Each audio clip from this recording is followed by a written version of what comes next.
Topic is going to be saffron. Okay.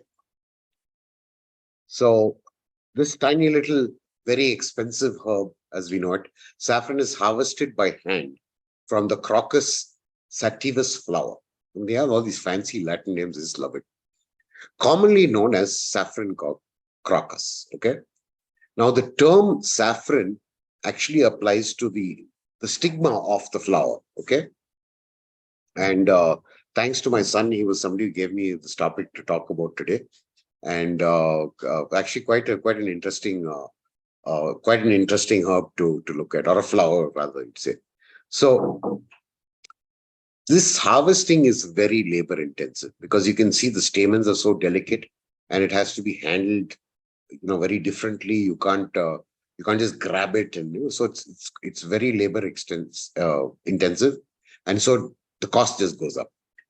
And as you know, the cost can vary from, there are all ranges of prices, but they're all expensive in any case.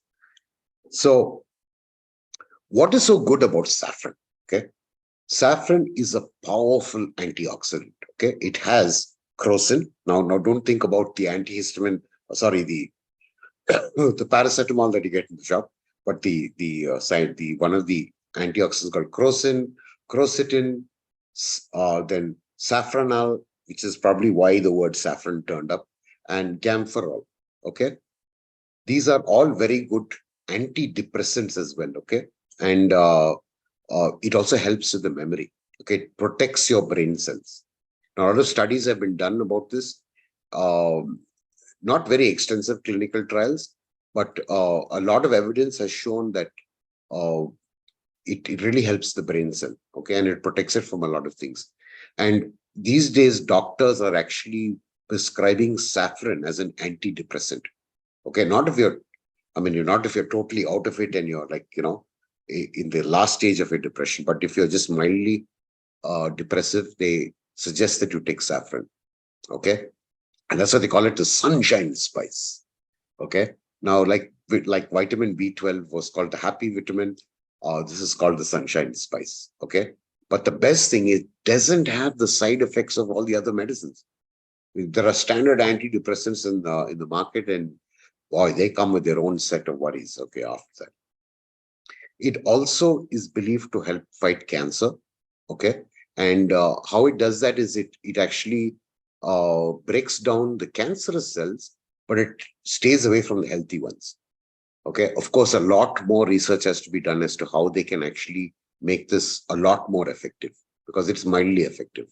But it definitely helps when a person is undergoing chemotherapy. This kind of acts as a good barrier for the healthy cells, and it also accelerates the death of the cancerous cells. So saffron is slowly making its way into our everyday medicine.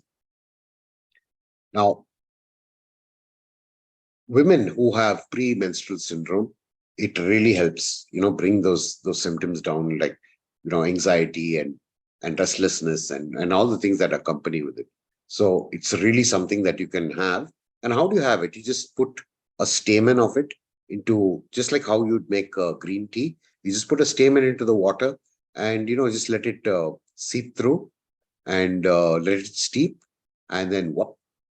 Just like any other good old tea, right? Now, there are some interesting, pointers that they say that it actually increases the libido in men and women. Okay, and it helps their fertility as well. And like every other thing, there has to be a lot more study into it. Now, the reason why this doesn't get so much of attention is because there's a lot of money that's been pumped into other kinds of drugs. Okay, and the manufacturing process. So the problem with saffron is you have to wait for a harvest and you have to harvest it, and this kind of defeats the price strategy. Okay, to say. So if you were actually to make that much of extract of saffron, it would be equally or a little more expensive than probably having a more cost-effective drug. So a lot of pharmaceuticals actually try to mimic a lot of things that happen in nature, and they try to make it extremely cost effective so that, even the common person can get it. Some, of course, some are expensive because they are difficult to manufacture. But anyway, another thing is that if you have it after your meal, it helps satiate your hunger.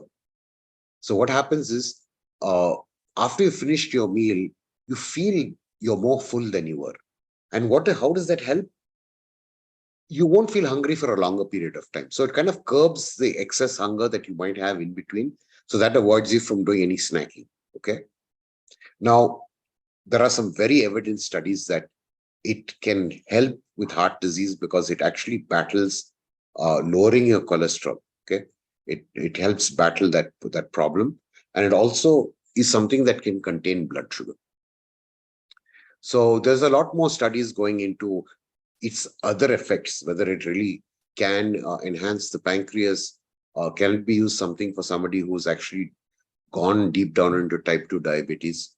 But whatever the case, even if you are there and it's not definitely may not be a cure instantly, but it's something you can have even if you have type 2 diabetes. It's something, it has a very lovely smell, and it's very pleasant, and it's, especially the aroma of itself, it gives you kind of a slightly happy feeling about yourself. So I really like that part about saffron. Okay.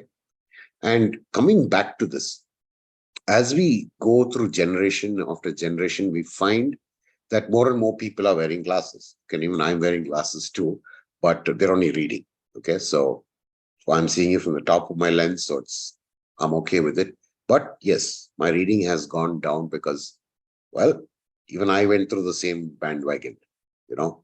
So saffron will actually prevent your eyes from degenerating. So it's something that, just like my last session that we talked about macular degeneration.